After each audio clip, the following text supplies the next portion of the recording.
Salut à tous, heureux de vous revoir sur la page Génie Civil 237 pour une nouvelle vidéo. Aujourd'hui, nous allons attaquer la deuxième partie, le modèle 2, comment réaliser un garde-corps en fer forgé avec le logiciel Autodesk Revit. La deuxième méthode qui est modéliser des garde-corps à partir de votre imagination, de votre créatif, en fonction de votre créativité ou à partir d'une image que vous avez peut-être dans l'ordinateur ou sur votre téléphone, je ne sais pas où. Nous allons voir comment incorporer cette image peut-être juste à côté de votre dessin et puis modéliser pas à pas. Sans plus tarder, nous allons débuter avec cette vidéo.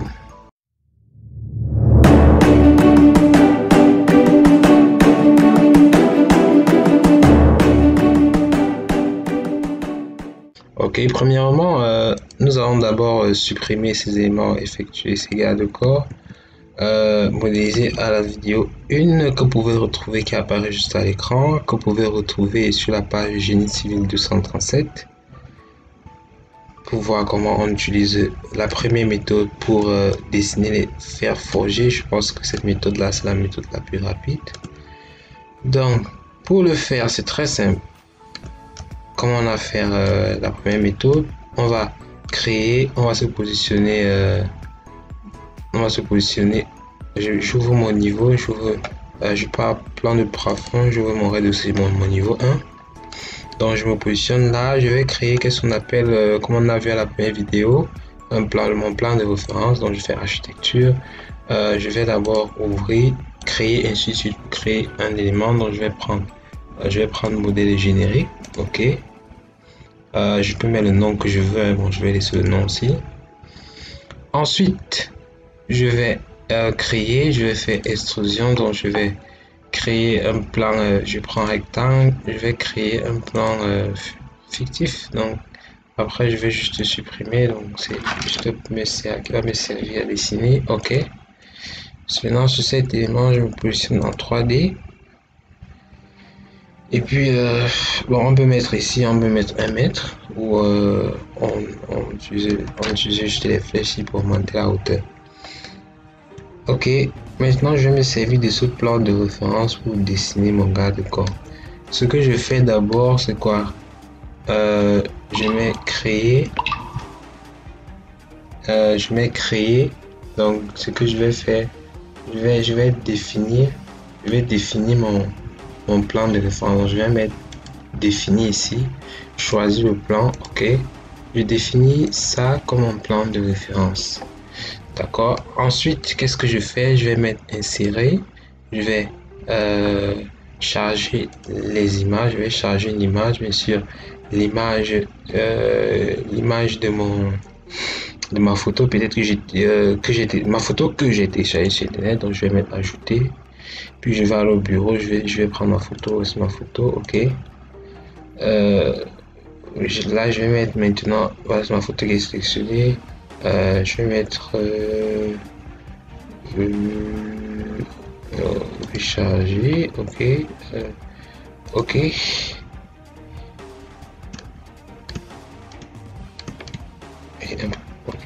Ok. Ma photo devrait apparaître. Bon, charger. Je sélectionne ma photo. Je vais charger. Ok, c'est bon. Hein? Ok. Quand je me positionne un peu en bas. Bon, ce n'est pas. Normalement. Ah non, ok. Image est plutôt. Je reste en 3D. Donc, je prends en 3D. Donc, image.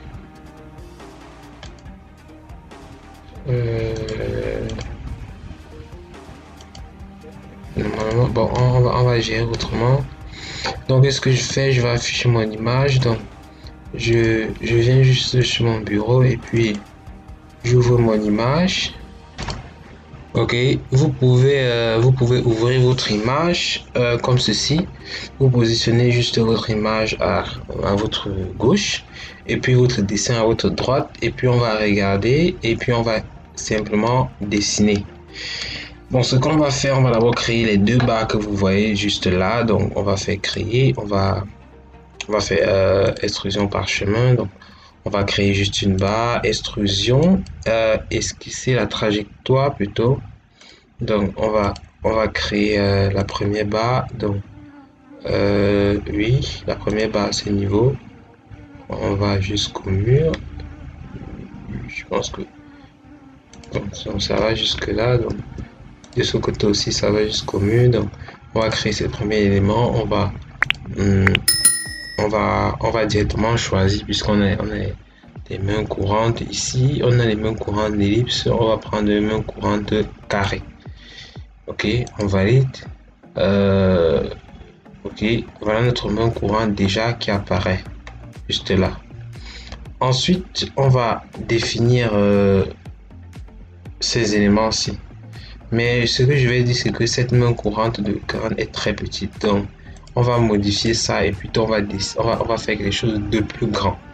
Donc, on va cliquer dessus, on va modifier, on va mettre, sélectionner le profil, on va prendre par esquisse, on va prendre modifier le profil. Donc, là, on va dessiner notre profil. Donc, je pense que je vais d'abord fermer parce que normalement je dois me positionner en vue sud. Donc dans mon arborescence, je me positionne en vue sud parce que c'est mieux.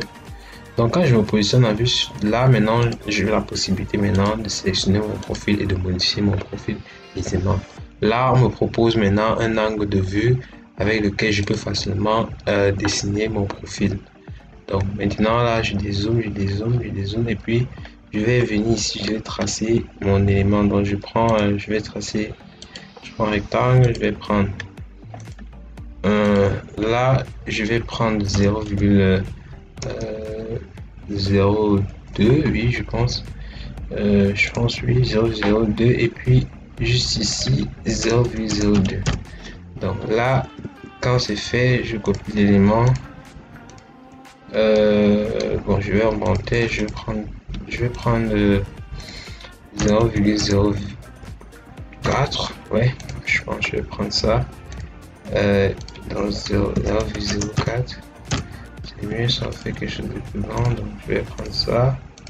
Et puis, je vais déplacer toujours dans l'axe, donc sans contrainte.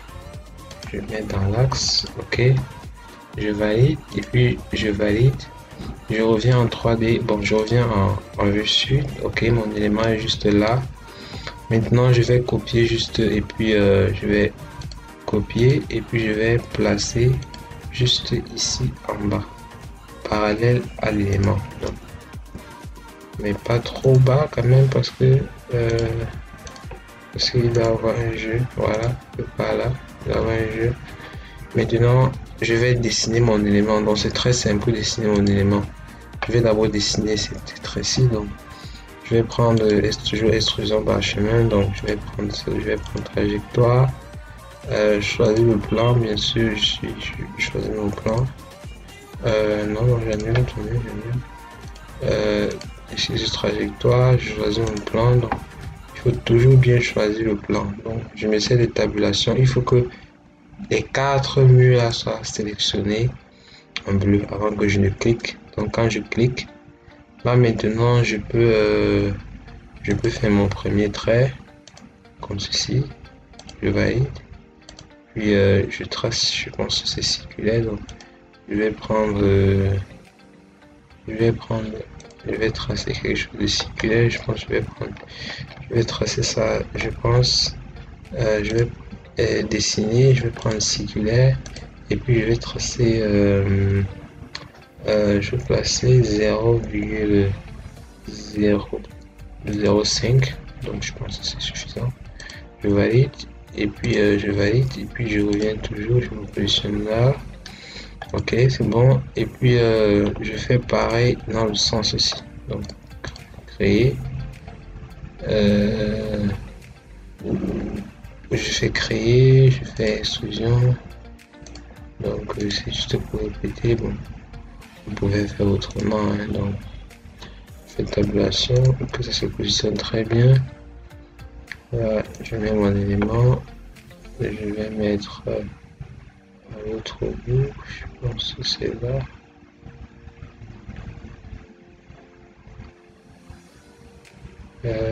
Non, on les met là. Dans l'autre bout se trouver ici. Ok. Je pense bien parce que j'ai pas envie de me tromper parce que là, ça veut dire que j'ai fait ça ici. Que normalement, je dois prendre ça. Je dois prendre ça jusqu'ici. Jusqu'ici, normalement. Ok, je vais aller quand même, je vais modifier ça. Donc, on va modifier ça. Et puis, je prends sec. 0,005 tout à l'heure. Je valide. Je valide. Je reviens en position. Je reviens en position sud. Et puis, je vais modifier ceci. Je vais modifier. Et puis, je vais bien sûr modifier les 6 trajectoires parce que normalement l'élément doit s'arrêter juste là ici. Ok, c'est parfait. D'accord, je mets ok. Et puis ce que je fais maintenant, je dessine un côté donc de ce côté et puis je vais faire le miroir. Donc créer extrusion par chemin.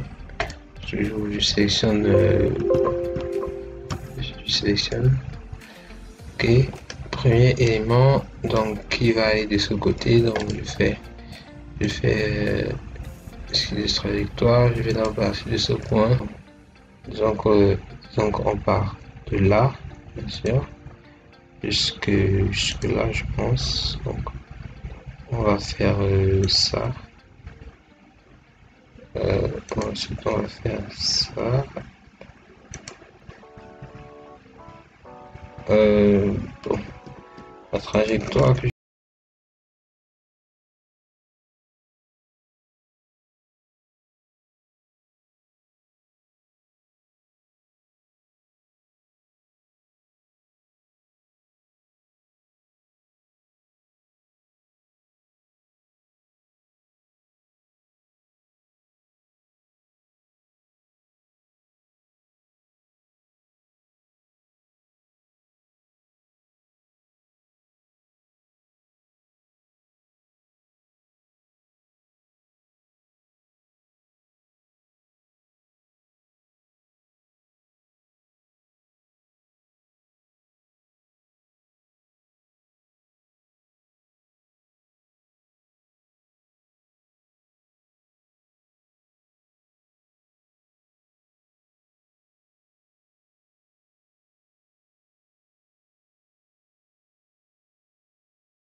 et puis je fais un miroir de ce côté, donc je vais faire miroir.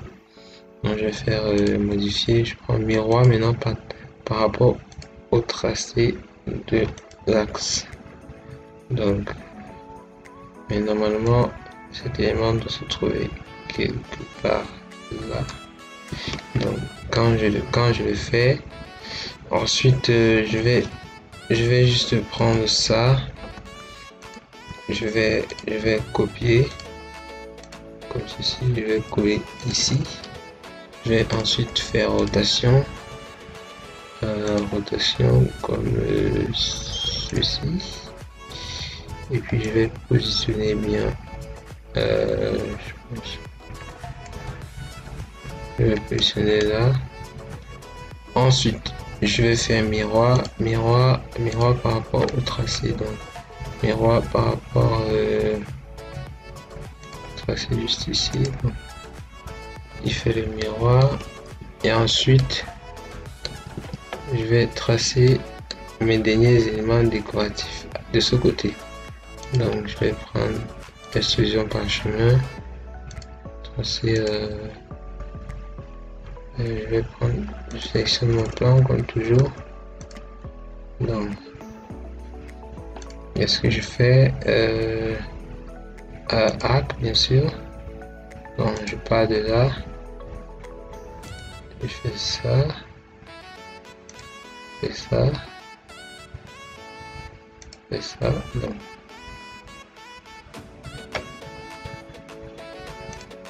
je fais ça, ok, donc je fais ça,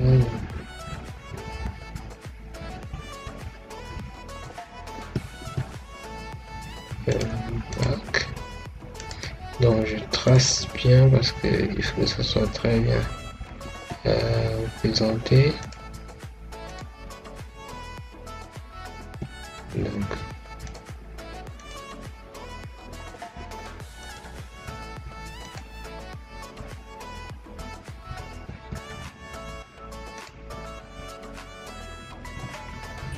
Donc je trace bien comme ceci. Ok, ensuite je valide. Bien sûr, je trace mon profil, toujours 0,002. Donc je prends sec, fait 0,002, je valide, et puis je trace. Valide, je me passe toujours en position sud. Puis je vois mon élément, je fais juste miroir, miroir pas tracé par rapport à cet axe, ici.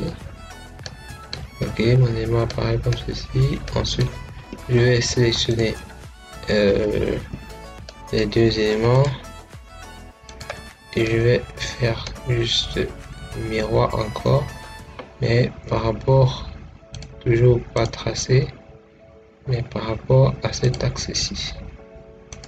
Ok, oh, c'est pas grave, je peux juste sélectionner et puis je finis ça avec, je fais rotation comme ceci, et puis je positionne bien mon élément comme ceci, je fais encore rotation,